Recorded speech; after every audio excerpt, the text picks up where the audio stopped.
আচ্ছা দেখো, ওমর আসছো? ওমর, ক্লিয়ার শুনতে পাচ্ছিস কথা? হ্যাঁ মামা, শুনতে পাচ্ছি। আচ্ছা, তাহলে এই আমাদের আজকের ক্লাস হচ্ছে নিউটনের গতিসূত্র সম্পর্কিত গাণিতিক সমস্যা। আমরা আজকে কিছু গাণিতিক সমস্যা সমাধান করব।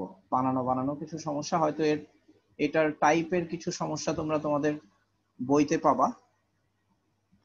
আমি সূত্র নির্ভর সমস্যাগুলো, যেগুলা নিউটনের তিনটা সূত্র জানা থাকলে সমস্যাগুলো সমাধান করা যাবে, এগুলা আমরা করবো আর কি।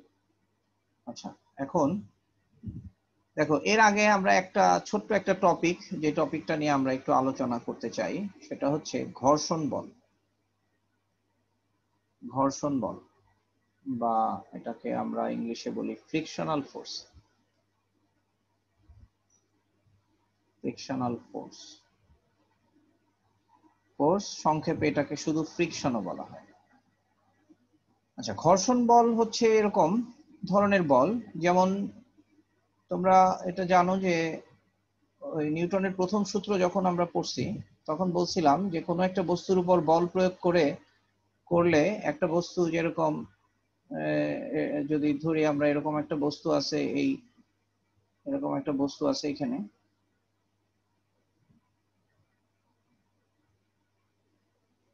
টেবিলের উপর এরকম একটা বস্তু আছে।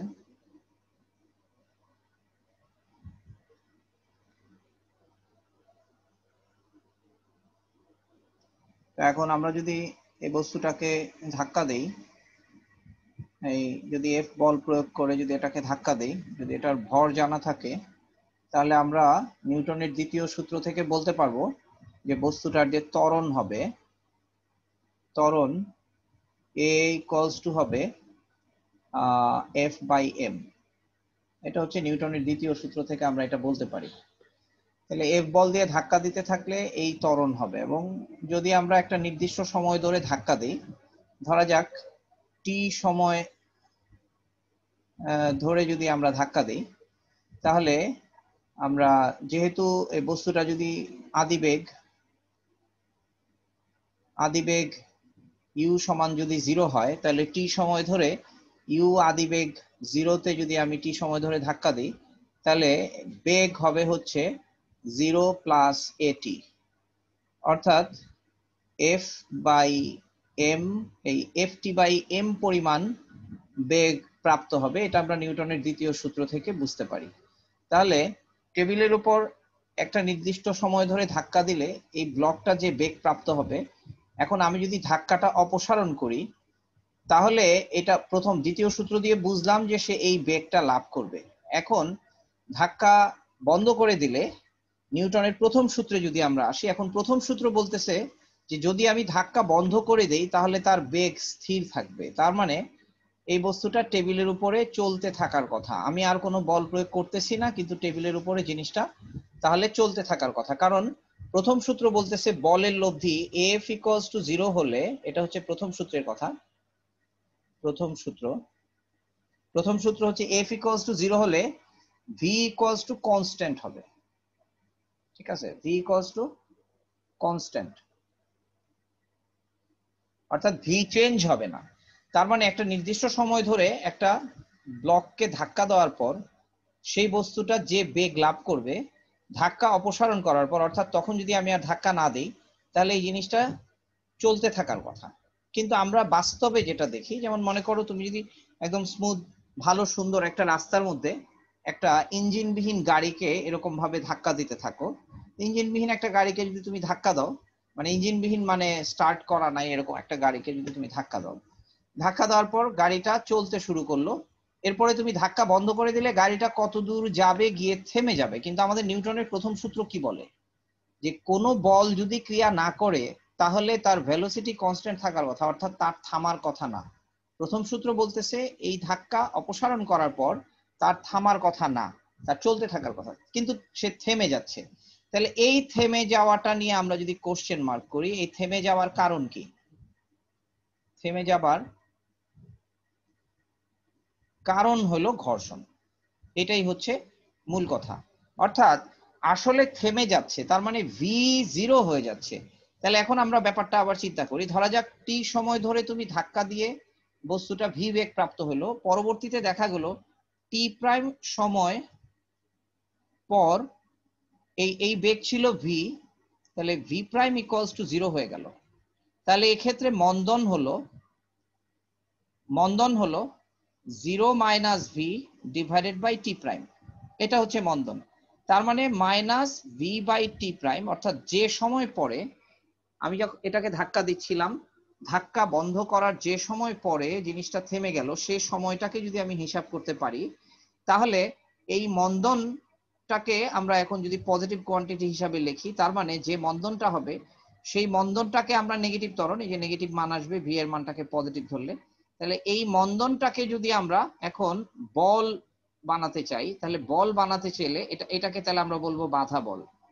বাধা বল V prime minus V prime by T, তাহলে এখানে আমরা বলতে পারবো এখন এটাকে আমাদের এখন ভর দিয়ে v prime by t prime, এই হচ্ছে আমাদের বাধা বল।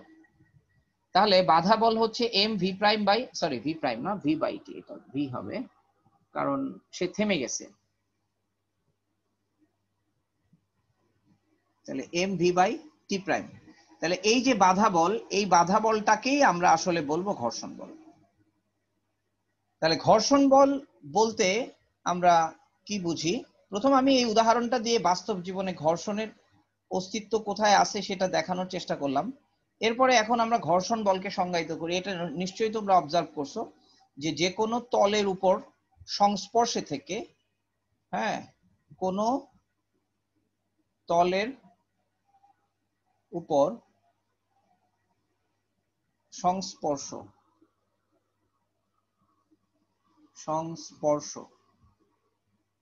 রেখে কোনো বস্তু গতিশীল হলে তাদের স্পর্শতলে যে বাধা বল কাজ করে, যে গতির বিপরীতে বাধা বল কাজ করে, তাই ঘর্ষণ। ঠিক আছে, এই হচ্ছে মোটামুটি আমরা ঘর্ষণের ডেফিনেশন। কোন তলের উপর সংস্পর্শ রেখে কোনো বস্তু যদি গতিশীল হয়, তাহলে তাদের স্পর্শতলে যে গতির বিপরীতে বাধা বল কাজ করে তাকেই বলা হয় ঘর্ষণ। এবং এই ঘর্ষণ নিয়ে আমরা, তোমাদের বইতে দেখবা ঘর্ষণের আরো কিছু বিস্তারিত ব্যাখ্যা বলা আছে। যেমন আমরা যখন দেয়ালের মধ্যে একটা পেরেক ঠুকি, তখন দেয়ালের ভেতরে পেরেকটা যখন প্রবেশ করে, তখন পেরেকের সাথে দেয়ালের ভেতরকার যেই গর্ত, সেই গর্তের বালিগুলোর সাথে ঘর্ষণ হয়। সেই ঘর্ষণের কারণে দেয়ালের মধ্যে পেরেকটা গাঁথতে বাধাপ্রাপ্ত হয়। আবার পেরেকটা গাঁথার পর সেই পেরেকটা দেয়াল থেকে চট করে বের হয়ে আসে না, সেটাও ঘর্ষণের জন্য।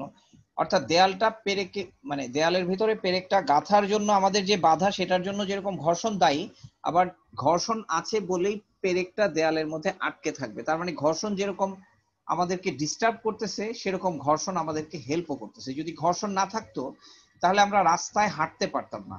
আমি যখন রাস্তায় হাঁটি তখন আমার পা রাস্তার মধ্যে আটকে যায় বলেই পায়ের উপর ভর করে আমি সামনের দিকে আগাতে পারি।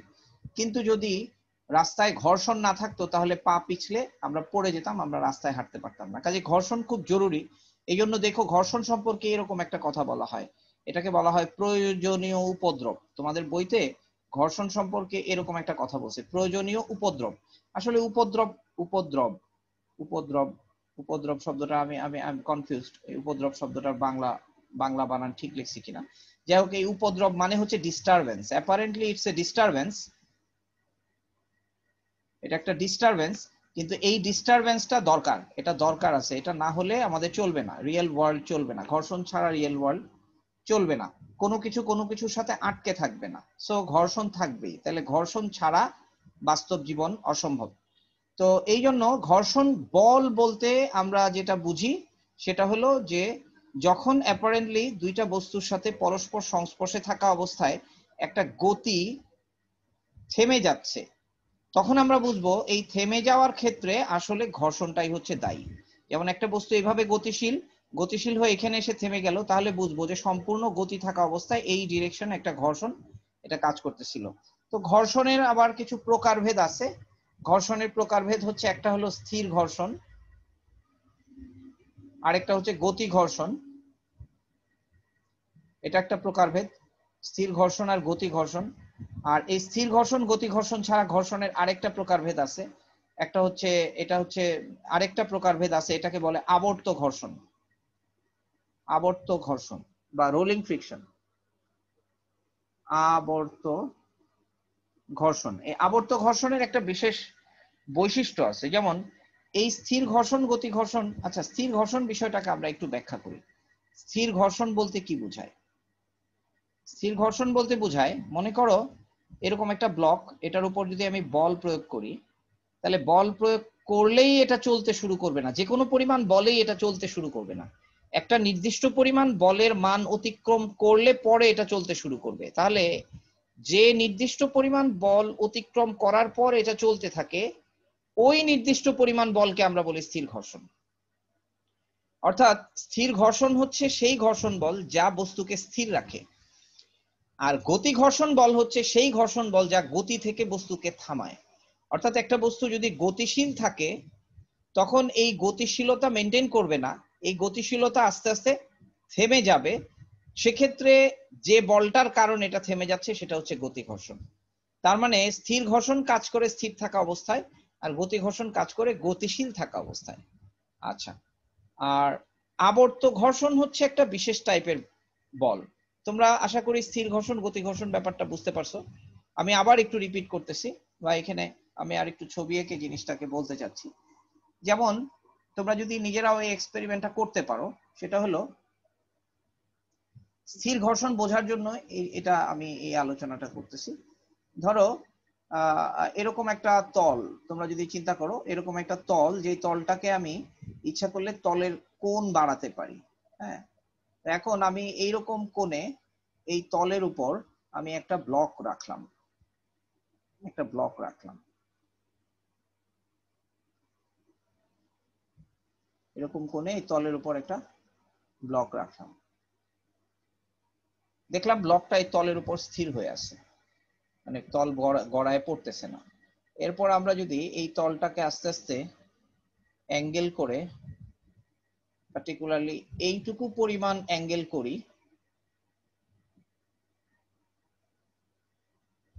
এরকম কোণ যদি করি, তখন আমরা দেখব ব্লকটা পড়তে শুরু করছে। আচ্ছা, এইটুকু কোণে এটা পড়তে শুরু করলো, ধরা যাক এই কোণটার নাম হচ্ছে থেটা সি, আর এই কোণটার নাম হচ্ছে থেটা। আচ্ছা, তাহলে এখান থেকে আমরা বুঝতেছি theta less than or equals to theta c হওয়া পর্যন্ত এই বলটা, মানে এই theta less than or equals to theta c হওয়া পর্যন্ত এই ব্লকটা থেমে থাকবে, মানে এটা চলবে না। আচ্ছা, এখন ঘটনা হচ্ছে যে এই ব্লকটা আসলে পড়বে কেন? কারণ পৃথিবী তাকে নিচের দিকে এভাবে টানে, তো যখন এরকম সমানভাবে থাকে, তখন পৃথিবীর আকর্ষণ বল আর এই তলের বিকর্ষণ, তলের প্রতিক্রিয়া বল দুটা সমান, এবং বস্তুটা এই আকর্ষণের কারণে নিচে পড়তে পারতেছে না। কিন্তু যখন আমি কাত করি, তখন এই হেলানো তলের দিকে পৃথিবীর যে আকর্ষণ বল বা এটার ওজন, এই ওজনের একটা উপাংশ বা ওজনের একটা অংশ কাজ করে। অর্থাৎ একটা জিনিসকে এরকম যদি এভাবে করে যদি আমি বল প্রয়োগ করি, যদি এরকম একটা অ্যাঙ্গেলে এই বলের একটা উপাংশ কাজ করে, এটাকে আমরা বলের উপাংশ বলি, এবং যতই আমি এটাকে হেলাতে থাকি ততই এই উপাংশের মানটা বৃদ্ধি পায়। তোমরা এটা অবজারভেশন থেকে স্পষ্টই বুঝতে পারো যে যত বেশি কাত করব ততই এটার পড়ে যাওয়ার প্রবণতা বাড়ে। এই পড়ে যাওয়ার ব্যাপারটা আসে হচ্ছে ওজন থেকে।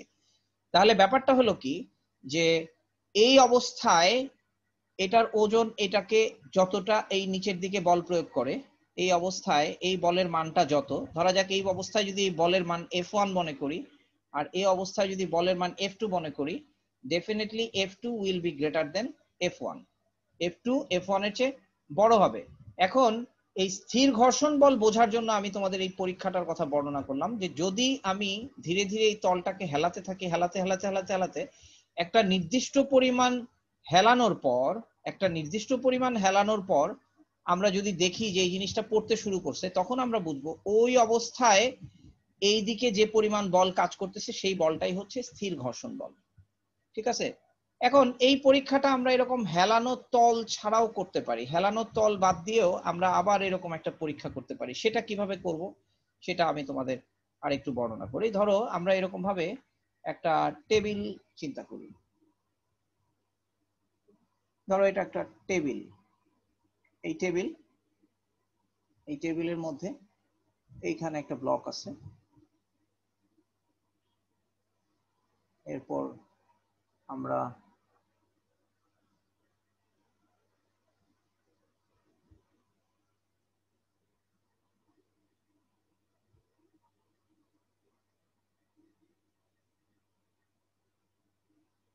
মনে করো এটা একটা পুলি, এরপর করলাম কি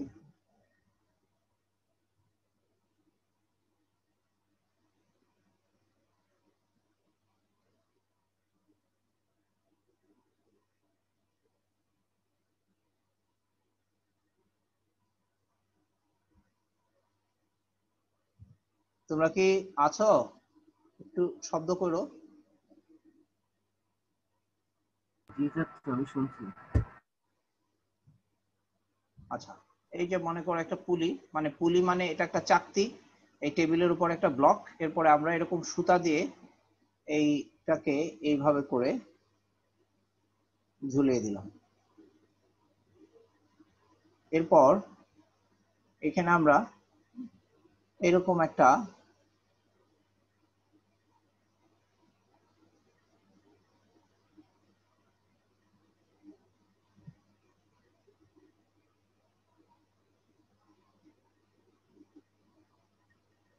এখানে মনে করো আমি ওজন রাখতে পারি, এখানে ওজন রাখতে পারি।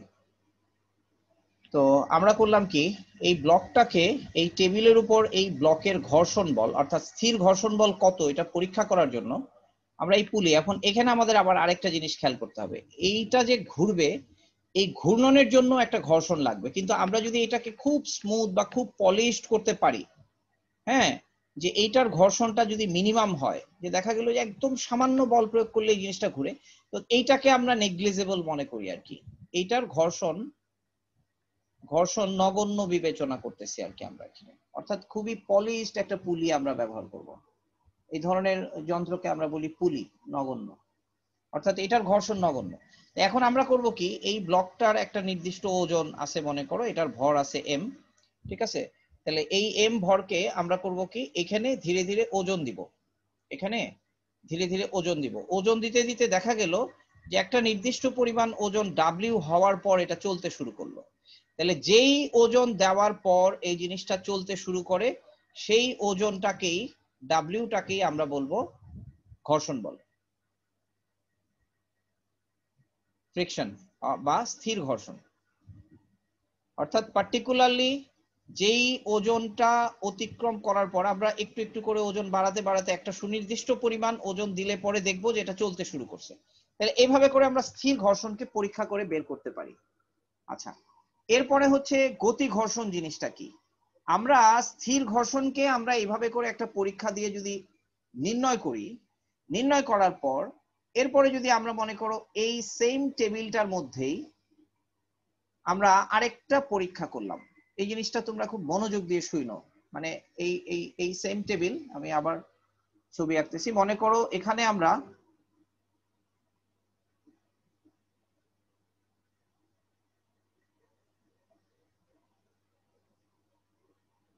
এরকম আবার আরেকটা টেবিল নিলাম, এই টেবিলটাও হচ্ছে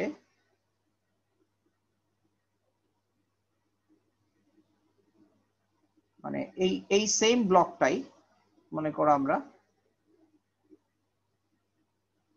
এইখানে আমরা আনলাম, এরপর এই টেবিলটাতে আমরা আবার আরেকটা পরীক্ষা করলাম, আরেকটা পরীক্ষা কি আমরা মনে করো এটার উপর একটা নির্দিষ্ট পরিমাণ বল প্রয়োগ করলাম এফ, এবং সেই বলটা একটা নির্দিষ্ট সময় ধরে প্রয়োগ করার পর আমরা যদি হিসাব করি যে এই নির্দিষ্ট সময় ধরে টি পরিমাণ বল প্রয়োগ করলে এই বস্তুটা কি বেগ লাভ করে, সেই ভি বেগটাকে যদি আমরা বের করতে পারি এই সময়টা এবং এই বলের মানটা পরীক্ষা করে, এরপরে আমরা দেখব যে সে কত সময় পরে গিয়ে থামলো, এই টাইমটা যদি আমরা হিসাব করি, তাহলে এই টাইমটা হিসাব করলে পরে মনে করো এফ বল টি সময় ধরে প্রয়োগ করলাম, তাতে করে সে যে বেগ লাভ করবে সেই বেগটা থামার জন্য আবার একটা নির্দিষ্ট সময় পরে জিনিসটা থেমে যাবে, সেই থেমে যাওয়ার সময়টা যদি আমরা বের করতে পারি টি প্রাইম, তাহলে আমরা ভি বেগ টি প্রাইম পরে থেমে গেল, তাহলে যে এক্সেলারেশন বা ত্বরণ আমরা বের করব সেই ত্বরণটা হচ্ছে তখন আমরা বের করতে পারবো ভি, কারণ কারণ কারণ হলো ভি বেগ থেমে গেলে হলো 0, কাজে বেগের পরিবর্তন হচ্ছে 0 - ভি, তার মানে ভি কে টি প্রাইম দিয়ে ভাগ করলে পরে আমরা এক্সেলারেশন পাবো। এই এক্সেলারেশনকে এই বস্তুর ভর দিয়ে যদি আমরা গুণ করি ভি বাই টি প্রাইম, তাহলে সেখান থেকে আমরা একটা মান পাবো, যেই মানটা হচ্ছে আসলে ঘর্ষণ বলের মান, যে মানটা হচ্ছে ঘর্ষণ বলের মান। এখন যদি আমরা এরকম ভাবে দুইটা পরীক্ষা করতে পারি, একটা পরীক্ষা দিয়ে আমরা স্থির ঘর্ষণ বের করব, আরেকটা পরীক্ষা দিয়ে যেহেতু এটা যখন থামতেছে, থামার আগ পর্যন্ত এটা গতিশীল ছিল, এভাবে করে পরীক্ষা করে যদি আমরা ঘর্ষণ বলটা বের করি, অর্থাৎ গতিশীল থাকা অবস্থায় ঘর্ষণ বলটা বের করি, আমরা একটা ইন্টারেস্টিং জিনিস আমরা খুব ভালো পরীক্ষা করলে আমরা পাবো। সেটা আমরা দেখব, যদি আমরা স্থির ঘর্ষণকে এফ এস বলি আর এখান থেকে প্রাপ্ত গতি ঘর্ষণকে এফ কে বলি, আমরা লক্ষ্য করে দেখব যে F S is greater than F K, অর্থাৎ গতি ঘর্ষণ বলের মান স্থির ঘর্ষণ বলের মানের চেয়ে আমরা সবসময় সামান্য কম পাবো। ঠিক আছে, গতি ঘর্ষণ স্থির ঘর্ষণ বলের মানের চাইতে সামান্য কম।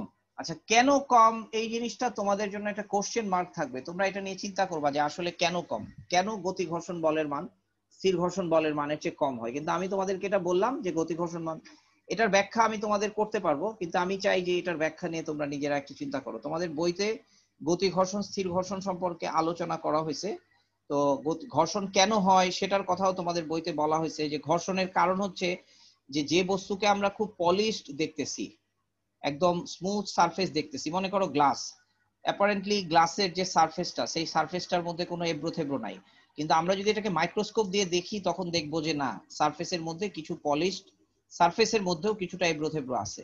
তো যখন বস্তুর সাথে থাকে তখন ওই এবড়ো থেবড়ো হওয়ার কারণে এই এরকম এবড়ো থেবড়োটা আরেকটা এরকম উঁচু নিচু গর্তের মধ্যে এটা পেনিট্রেট করে, অর্থাৎ ঝুঁকে যায়, অর্থাৎ বস্তুর সারফেসের খাঁজগুলো আরেকটা বস্তুর সারফেসের খাঁজের মধ্যে কিছুটা ঢুকে যায় বলেই যখন বস্তু চলতে থাকে তখন এই খাঁজে খাঁজে আটকে যাওয়ার কারণে স্থির ঘর্ষণ বলটা তৈরি হয় এবং চলার কারণে।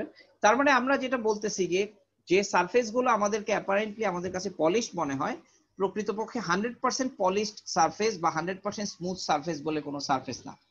কাজে সব সারফেসে কম বেশি ফ্রিকশন হবে। তা আমরা যেটা করতে পারি সেটা হলো যে পিচ্ছিল কারক বস্তু দিয়ে ঘর্ষণকে আমরা মিনিমাইজ করতে পারি, কিন্তু ঘর্ষণ কখনো শূন্য হতে পারে না। ঘর্ষণের মানকে আমরা অনেক কমাতে পারি, যেমন আমরা এটা বললাম যে এখানে একটা পুলি আছে, সেই পুলির মধ্যে যে ঘর্ষণ, সেই ঘর্ষণটা এই ঘর্ষণের তুলনায় নগণ্য হতে পারে। হ্যাঁ, তো এইভাবে করে আমরা ঘর্ষণকে মিনিমাইজ করতে পারি, কিন্তু ঘর্ষণকে কখনো জিরো করা যায় না। ঠিক আছে, তাহলে এই যে আলোচনা, এই আলোচনাটা হচ্ছে তোমাদের স্থির ঘর্ষণ এবং গতি ঘর্ষণ সম্পর্কিত আলোচনা। এখন আরেকটা ধরনের বিশেষ ধরনের ঘর্ষণ নিয়ে একটু কথা বলি, সেটা হচ্ছে আবর্ত ঘর্ষণ।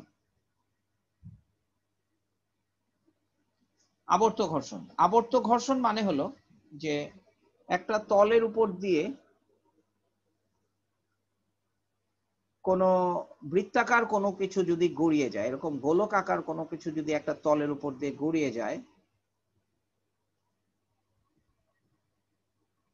একটা জিনিস লক্ষ্য করো, যদি জিনিসটা একটা তলের উপর দিয়ে এভাবে গড়িয়ে যায়, তাহলে এই বিন্দুর সাথে এটার কন্টাক্ট আছে, নেক্সট টাইম এই বিন্দুটা এইখানে কন্টাক্টে আসে আর এই বিন্দুটা উঠে যায়। কোনো অবস্থাতেই এই স্পর্শ বিন্দুতে এই বস্তুর অংশ আর এই তলের অংশের মধ্যে কোনো আপেক্ষিক গতি থাকে না। আমরা যদি এরকম চিন্তা করি, ঘর্ষণ কখন হয়, একটা বস্তুর সাথে এই বস্তুটার একটা বেগ থাকবে এই বস্তুর সাপেক্ষে, এই তলের সাপেক্ষে, কিন্তু যখন রোলিং হয়, তুমি যদি চিন্তা করো রোলিং এর সময় কি হয়, এটা যখন ঘুরতে থাকে তখন এই কন্টাক্টটা মানে এটা নেক্সট পয়েন্টটা এটার সাথে কন্টাক্টে চলে আসে, এই পয়েন্টটা উঠে যায়। তাহলে এইরকম রোলিং এর ক্ষেত্রে কখনো কারোর সাথে কোনো আপেক্ষিক গতি থাকে না, তাহলে আপেক্ষিক গতি না থাকার কারণে কোনো ঘর্ষণও থাকার কথা না, কাজে রোলিং এর ক্ষেত্রে একটা বস্তুর কখনোই থামবার কথা না। রোল করে যদি একটা বস্তু যায় তাহলে সেটা কখনোই থামে না। কিন্তু তুমি এটা লক্ষ্য করছো যে বাস্তব ঘটনাটা তা হয় না। তুমি যদি একটা এরকম রোলিং এরকম একটা মার্বেলকে ইভেন যদি তুমি কাচের গায়ের মধ্যেও ছুড়ে দাও, তাহলেও মার্বেলটা যেতে যেতে যেতে যেতে একটা নির্দিষ্ট সময় গিয়ে মার্বেলটা কিন্তু থেমে যায়। যদিও একটা ব্লকের ক্ষেত্রে এই থেমে যাওয়ার ঘটনাটা ধরো হয়তো এখান থেকে নিয়ে এতটুকু গিয়ে থেমে যাবে, কিন্তু দেখা যাবে মার্বেলটা হয়তো এইখানে গিয়ে থামবে, মার্বেলটা অনেক দূরে গিয়ে থামবে। তার মানে হচ্ছে যে ব্লকের ক্ষেত্রে যেরকম ফ্রিকশন আছে, মার্বেলের ক্ষেত্রে অ্যাপারেন্টলি ফ্রিকশন থাকার কারণ নাই, কিন্তু মার্বেলের ক্ষেত্রেও ফ্রিকশনটা থাকবে। এই ফ্রিকশনটাকে আমরা বলি আবর্ত ঘর্ষণ বা রোলিং ফ্রিকশন। এখন আসলে আবর্ত ঘর্ষণটা কেন হয়? আবর্ত ঘর্ষণটা হয় হলো এই যে তুমি চিন্তা করতেছো যে এই যে কন্টাক্ট সারফেস, এই কন্টাক্ট সারফেসটার মধ্যে দেখো, আচ্ছা এই কন্টাক্ট সারফেসটাকে যে আমি এইভাবে ড্র করলাম, এই কন্টাক্ট সারফেসটাকে যদি আমি এইভাবে ড্র করি, প্রকৃতপক্ষে এই কন্টাক্ট সারফেসটাকে যদি আমি এই জায়গাটাকে মাইক্রোস্কোপিক্যালি দেখি, বাস্তবে আমরা দেখব যে এই সারফেসটা আসলে এইরকম। এই সারফেসটা একটুখানি এরকম গর্ত হয়ে যাবে, যেই গর্তের মধ্যে এই বস্তুটা এরকম ভাবে আছে। ব্যাপারটা এরকম হবে, কারণ হলো প্রকৃতিতে কোনো বস্তুই 100% হার্ড না। কোনো বস্তুই প্রকৃতিতে 100% হার্ড হইতে পারে না। যেহেতু কোনো বস্তু 100% হার্ড হবে না, কাজে যে বস্তুটা রোল করবে সেটা এই সারফেসের উপর খুব সামান্য পরিমাণ হলেও এরকম ভাবে গেঁথে যাবে। আর এই গেঁথে যাওয়া অবস্থাতে যদি তুমি একটা জিনিসকে সরাতে চাও, তুমি তো বুঝতেই পারতেছো তাকে এই গর্ত থেকে উত্তোলন করতে হবে। আর এই গর্ত থেকে উত্তোলন করা মানেই হচ্ছে এখানে তোমার একটা বল প্রয়োগ করতে হবে। সো যদি কোনো সারফেস 100% হার্ড হয়, আর সেই হার্ড সারফেসের উপর যদি তুমি 100% হার্ড কোনো অবজেক্টকে, এরকম রোলিং অবজেক্টকে যদি তুমি রাখো, আর তখন যদি তুমি এটাকে রোল করাও, তখন এই জিনিসটা আসলে চলতে থাকবে এবং কখনো থামবে না। তো এই জিনিসটারই ব্যাখ্যা তোমরা দেখবা যেমন রেলগাড়ির চাকা রেল লাইনের উপর দিয়ে যখন যায়, তো রেলগাড়ির চাকা বানানো হয় আয়রন দিয়ে, লোহা দিয়ে, রেল লাইনও লোহা দিয়ে বানানো হয়, এবং এখানে আসলে ফ্রিকশনটা মিনিমাইজ করার জন্যই এই জিনিসটা হেল্প করে আর কি। যদি এই রেলগাড়ির চাকা আমরা গাড়ির টায়ার দিয়ে বানাতাম, তাহলে রেলগাড়ি চালানোর জন্য আমাদের আরো অনেক বেশি এনার্জি প্রয়োজন হতো, এখানে অনেক বেশি ফ্রিকশন হতো। তো রেলগাড়ির চাকার ক্ষেত্রে আসলে রোলিং ফ্রিকশন খুবই কম হয়, এটা লোহা দিয়ে তৈরি করার আগে কারণে। তোমরা এটা একটা ভালো উদাহরণ হলো একটা ফুটবলকে যদি তুমি খুব ভালো করে পাম্প করো, পাম্প করার পর যদি তুমি এটাকে মাটিতে গড়িয়ে দাও, তাহলে দেখবা যে ফুটবলটা খুব সহজেই অনেক দূর পর্যন্ত গড়িয়ে যাবে। কিন্তু ফুটবলে যদি পাম্প কম থাকে, অর্থাৎ ফুটবলের যদি গ্যাস প্রেসার, অর্থাৎ খুব ভালো করে যদি এটার মধ্যে বাতাস ভর্তি করা না থাকে, তাহলে ফুটবলটা এখানে এরকম ভাবে মাটিতে যখন পড়বে, তখন ফুটবলটা এরকম ভাবে তার নিজের চাপে কিছুটা ডিমাকৃতির হয়ে যাবে। ফলে এই ডিমাকৃতি হওয়ার কারণে এটা রোল করতে বাধাপ্রাপ্ত হবে। বা আমরা এরকম চিন্তা করতে পারি, ফুটবলের তলদেশটা মাটির মধ্যে যেখানে কন্টাক্টে থাকবে, সেই জায়গাটা এরকম না হয়ে এই জায়গাটা কিছুটা চ্যাপ্টা হয়ে যাবে। তো চ্যাপ্টা হওয়ার কারণে এটা রোলিং করতে কষ্ট হবে। সো এই হচ্ছে আমাদের রোলিং ফ্রিকশন বা আবর্ত ঘর্ষণের তত্ত্ব। তাহলে আমরা যেটা জানলাম যে ঘর্ষণ হচ্ছে এমন একটা জিনিস যেটা গতিকে প্রভাবিত করে, এবং ঘর্ষণ গতিকে থামিয়ে দেয়। ঘর্ষণের কারণে গতি থেমে যায়। আর এই জিনিসটা আমাদের জানা জরুরি কেন, যে নিউটনের গতিসূত্র বিষয়ক গাণিতিক সমস্যাগুলো যখন সমাধান করব, তখন কিছু কিছু ক্ষেত্রে ঘর্ষণ বিষয়টা আমাদের কনসিডারেশন আনতে হবে। তো এই ঘর্ষণ বিষয়টা কনসিডারেশন আনতে হবে বলেই আমি নিউটনের গতি বিষয়ক গাণিতিক সমস্যা আলোচনার আগে এই ঘর্ষণটা নিয়ে আলোচনা করলাম। আচ্ছা, আরেকটা জিনিস বলতেছি, যখন এটা বলেই ফেলি, আরেকটা বিশেষ ধরনের ঘর্ষণ আছে, সেটা হচ্ছে প্রবাহী ঘর্ষণ।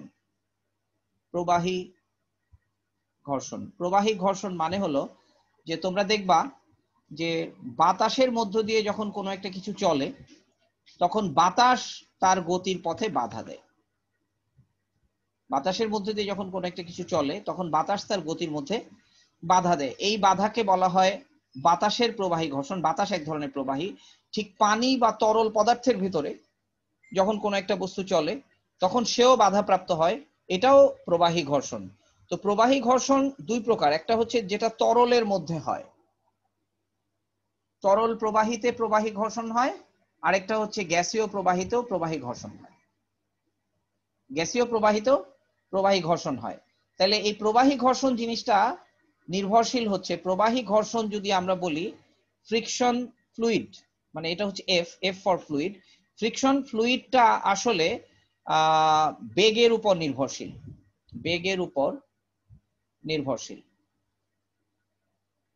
কিন্তু এর আগে যে আমরা বলছি রোলিং ফ্রিকশন আর এরকম স্পর্শ ফ্রিকশন, কন্টাক্ট ফ্রিকশন, যেটা এই দুই ধরনের ফ্রিকশন আসলে বেগের উপর নির্ভরশীল না। এটা সকল বেগে প্রায় একই রকম কাজ করে ফ্রিকশনটা। স্ট্যাটিক ফ্রিকশন এগুলা বেগের উপর নির্ভরশীল না, গতি ঘর্ষণ বেগের উপর নির্ভরশীল না। কিন্তু তরল বা গ্যাসীয় প্রবাহিতে যে ফ্রিকশন, সেই ফ্রিকশনটা বেগের উপর নির্ভরশীল। বেগ বৃদ্ধির সাথে সাথে এই প্রবাহী ফ্রিকশনটা বৃদ্ধি পায়। এইটার বিস্তারিত তোমরা পরবর্তী উচ্চ ক্লাসে জানতে পারবা, কিন্তু এটা একটা ফ্রিকশনের টাইপ বলে আমি এটা তোমাদেরকে মেনশন করলাম।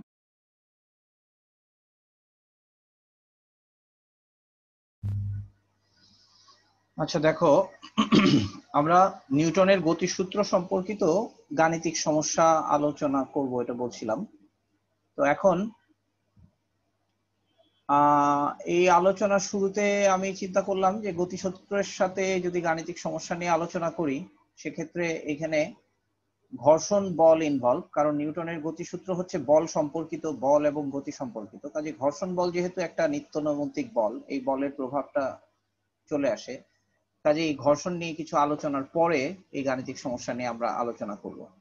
তো এখন আমরা এমন একটা প্রশ্ন নিয়ে আলোচনা করি, এমন একটা গাণিতিক সমস্যা নিয়ে আলোচনা করি প্রথমত, যেখানে ঘর্ষণ নগণ্য, ঘর্ষণহীন একটা ক্ষেত্র, এরকম একটা গাণিতিক সমস্যা নিয়ে আলোচনা করি। আমি সমস্যার বর্ণনাটা না লিখে জিনিসটাকে আমরা একটু ছবি এঁকে প্রকাশ করি। ধরা যাক একটা, যদি বলা হলো একটা প্রশ্ন এরকম, একটা ক্যারাম বোর্ড, সেই ক্যারাম বোর্ডের মধ্যে একটা স্ট্রাইকার এবং একটা ক্যারাম গুটি। এটা হচ্ছে একটা ক্যারাম গুটি। এখন এই স্ট্রাইকারের বেগ ধরা যাক 30 মিটার পার সেকেন্ড।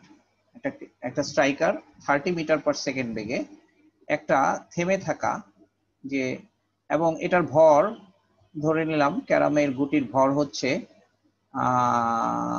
30 গ্রাম, 30 গ্রাম। আর স্ট্রাইকারের ভর মানে গুটির ভর, এটা হচ্ছে স্ট্রাইকারের ভর, আর এই গুটির ভর হচ্ছে সে 15 গ্রাম, 15 গ্রাম আর একটু কম ধরি 10 গ্রাম। এখন যদি এটা 30 গ্রাম হয়, এটা যদি 10 গ্রাম হয়, এটা থেমেছিল। এখন স্ট্রাইকারটা 30 মিটার পার সেকেন্ডে বেগে এই গুটিকে আঘাত করলো। আঘাত করার পর কার বেগ কত হবে, এটা হচ্ছে আমাদের গাণিতিক সমস্যা। এবং এখানে আমরা ধরে নিব যে এই যে ক্যারাম বোর্ড, সেই বোর্ডের মধ্যে যে ঘর্ষণ বল, সেই ঘর্ষণ বল নগণ্য। তাহলে এই গাণিতিক সমস্যাটা সমাধান করার জন্য আমরা প্রথম দেখি যে আমাদের কি কি জিনিস জানা আছে। এখানে আমাদের দুইটা ভর আছে, দুইটা ভর এখানে ইনভলভ। m1 ইকুয়ালস টু হচ্ছে 30 গ্রাম। আমরা এখানে গ্রামকে ইচ্ছা করলে কেজিতে কনভার্ট করতে পারি, কিন্তু এই পার্টিকুলার ক্ষেত্রে যখন আমরা ভরবেগ ব্যবহার করব, তখন ভর সব ক্ষেত্রে যদি আমরা গ্রাম এককে ব্যবহার করি, আর বেগকে যদি সব সময় মিটার পার সেকেন্ড এককে ব্যবহার করি, সেক্ষেত্রে আমাদের এই রূপান্তরটা আসলে দরকার হবে না, মানে এটা আমাদের কেজিতে কনভার্ট না করলেও চলবে। আচ্ছা, m2 ইকুয়ালস টু হচ্ছে 10 গ্রাম, 10 গ্রাম। আচ্ছা, তারপর আদিবেগ, এখানে আদিবেগ হচ্ছে ক্যারাম স্ট্রাইকারের আদিবেগ। আদিবেগকে যদি আমরা বলি এখানে u1 ইকুয়ালস টু হচ্ছে 30 মিটার পার সেকেন্ড। আর ক্যারাম গুটির আদিবেগ u2 ইকুয়ালস টু হচ্ছে 0 মিটার পার সেকেন্ড। আচ্ছা, এই গুটিটা থেমেছিল। এখন আঘাতের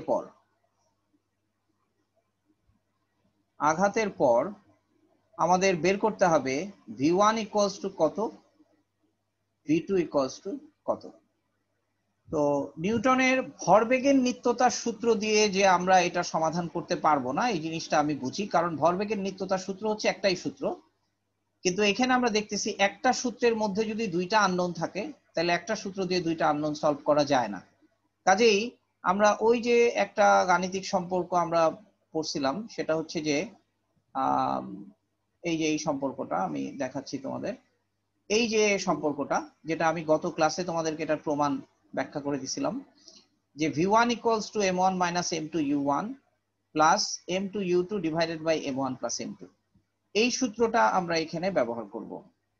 আচ্ছা, আমি সূত্রটা আবার লিখি, যে v1 এর জন্য আমার যে সূত্রটা হচ্ছে v1 equals to m1 minus m2 into u1 plus m2 q2 divided by m1 plus m2। আর v1 এর জন্য যদি এক্সপ্রেশনটা এরকম হয়, তাহলে v2 এর জন্য যে এক্সপ্রেশনটা হবে, v1 মানে হচ্ছে স্ট্রাইকারের আঘাতের পর স্ট্রাইকারের বেগ, এই স্ট্রাইকারটা আঘাতের পর কত বেগে চলতে থাকবে আর গুটিটা আঘাতের পর কত বেগে চলতে থাকবে। v2 ইকুয়ালস টু, জাস্ট এইখানে যখন 1 এর জায়গায় 2 বসবে, এই পুরো ফর্মুলাটায় সব জায়গায় 1 এর জায়গায় 2 বসবে, তার মানে এই একটা থেকে আমরা এই ফর্মুলাটাও সঠিকভাবে লিখতে পারবো। এখানে 1 এর জায়গায় হবে m2 minus m1 into u2, আর আচ্ছা সরি, এখানে একটা 2 আছে ফর্মুলা, এখানে একটা 2 আছে, 2m2 u2, তাহলে এখানে 2টা থাকবে, আর m2 এর জায়গায় m1 হবে m1 u1 ডিভাইডেড বাই এখানে যদি 1 আর 2 চেঞ্জ হয় তাহলে রাশিটার কোনো পরিবর্তন হবে না, এটা আলটিমেটলি m1 প্লাস m2 থাকবে। তাহলে এই ফর্মুলাটা দিয়ে আমরা এখন আঘাতের পর স্ট্রাইকারের বেগ এবং ক্যারাম গুটির বেগটা আমরা বের করতে পারবো। আচ্ছা, এখন আমরা মানগুলো বসাই। এটা m1 হচ্ছে 30 গ্রাম, তাহলে আমরা এখানে 30 বসাচ্ছি, এবং এখানে দেখো যে এটা কেজিতে লিখি বা গ্রামে লিখি তাতে কিছু আসে যায় না, কারণ আলটিমেটলি ভর কাটাকাটি হয়ে যাবে, এক্সপ্রেশনটা আসবে বেগের, কাজে বেগের ইউনিটটাই আমাদের 30 মিটার পার সেকেন্ড, এখানে মিটার পার সেকেন্ডে আসবে, কাজে ভর যেহেতু উপরে নিচে কাটাকাটি হয়ে যাবে, কাজে ভরের এককটা সেম রাখাটাই যথেষ্ট। অর্থাৎ এখানে যদি আমি গ্রামে লিখি তাহলে এখানেও যদি গ্রামে লিখি তাহলেই হবে, কেজিতে কনভার্ট করার আসলে প্রয়োজন নাই। আচ্ছা, তাহলে এখানে আমরা 30 মাইনাস 10, আর u1 যেটা, u1 হচ্ছে 30 মিটার পার সেকেন্ড, তার মানে into 30 plus 2m2 u2, 2m2 এর মান হচ্ছে আমাদের 10, কিন্তু এখানে u2 হচ্ছে 0, অর্থাৎ গুটিটা থেমে থাকা গুটির উপর স্ট্রাইকারটা আঘাত করলো, কাজে এটা 0, তাহলে এটা 0 হলে আসলে পুরাটাই 0 হয়ে যাবে। আর আমাদের m1 প্লাস m2 হচ্ছে 30 প্লাস 10, দ্যাট ইজ 40।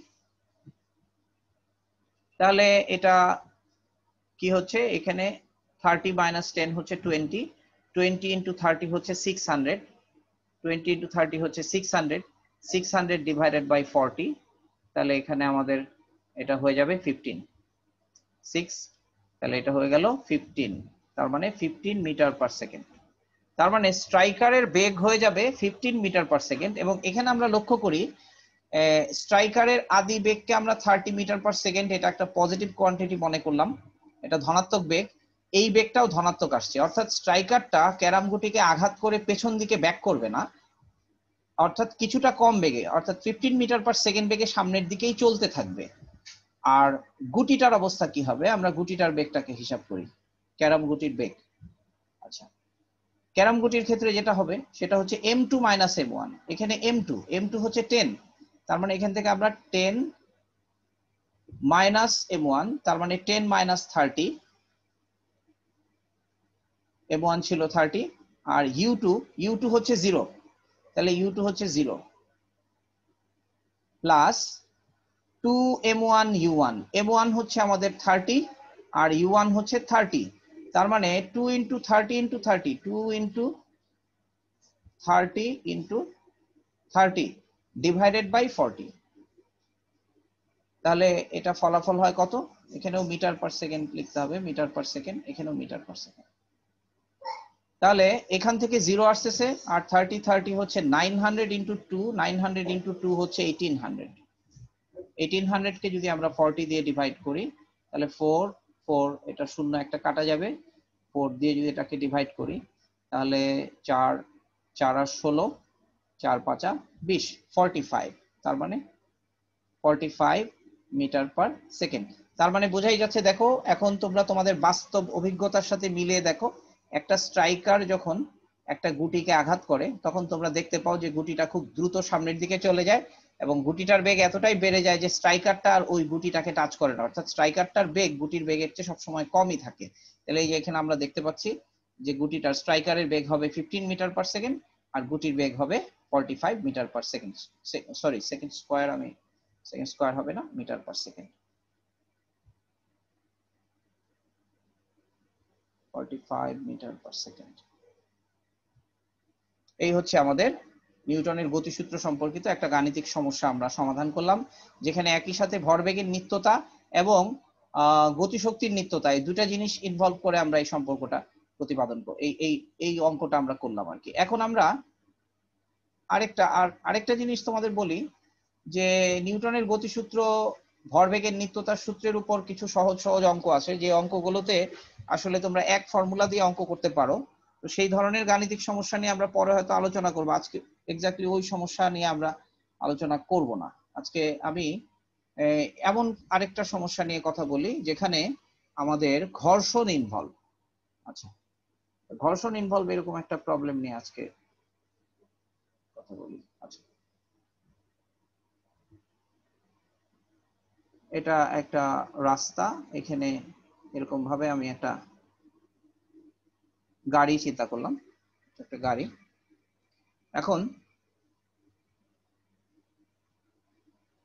একটা গাড়ি, এটা রাস্তার মধ্যে ধরা যাক একটা গাড়ি, এটার ভর m equals to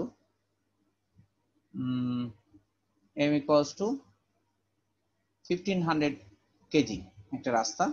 1500 কেজি ভরের একটা গাড়ি একটা রাস্তায় চলতেছিল এবং সেটার বেগ ছিল v equals to আমরা মনে করি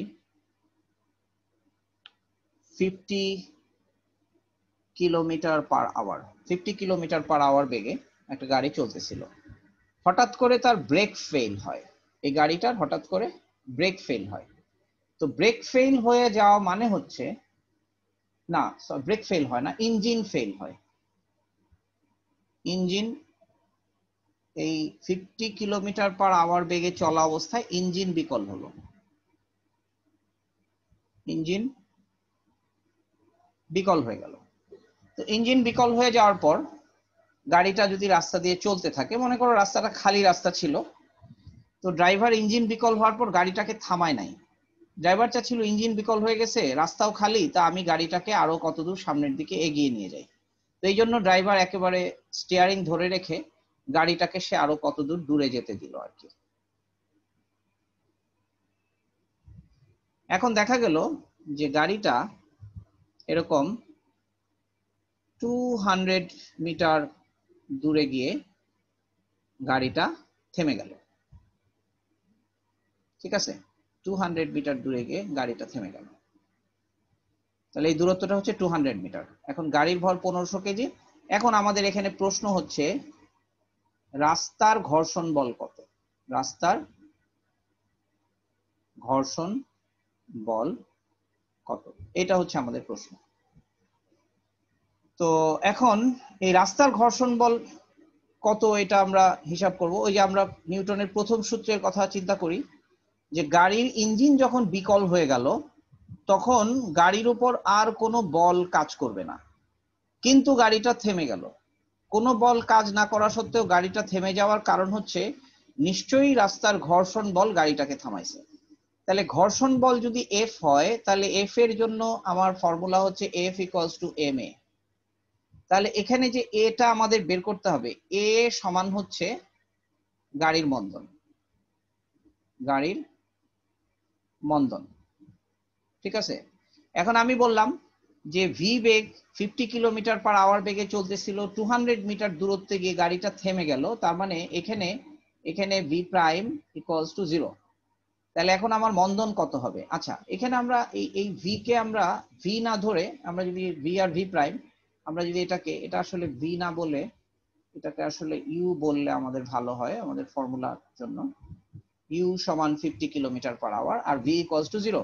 তাহলে গাড়ির মন্দন, এখন আমরা জানি মন্দন যদি এ হয় তাহলে আর এখানে হচ্ছে v ইকুয়ালস টু হচ্ছে 0 আর দূরত্ব s ইকুয়ালস টু হচ্ছে 200 মিটার। আচ্ছা, আর আদিবেগ u ইকুয়ালস টু হচ্ছে 50 kilometre per hour, 50 kilometre per hour. 50 kilometre per আওয়ারকে আমরা মিটার পার সেকেন্ডে কনভার্ট করতে পারি। 50 কিলোমিটার এটাকে 1000 দিয়ে গুণ করতে হবে আর 3600 দিয়ে ভাগ করতে হবে মিটার পার সেকেন্ড। তাহলে দুটা শূন্য দুটা শূন্য দুটা শূন্য দুটা শূন্য কেটে দিলাম, 4 দিয়ে ভাগ করলে এটা 9 হয়, আর 4 দিয়ে ভাগ করলে